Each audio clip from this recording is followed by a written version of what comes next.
যাদের হৃদয়ে আছে আল্লাহর ভয়, তারা কভু পথ ভুলে যায় না।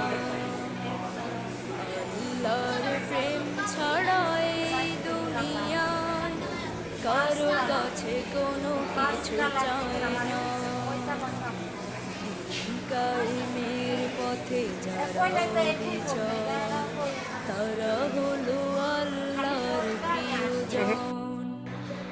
বাতিলের কাছে যারা হার মানে না, সংগ্রাম করে যায় আমরণ। কায়েমের পথে যারা বিচল, তারা হলো আল্লাহর প্রিয়জন। বাতিলের কাছে যারা হার মানে না, সংগ্রাম করে যায়।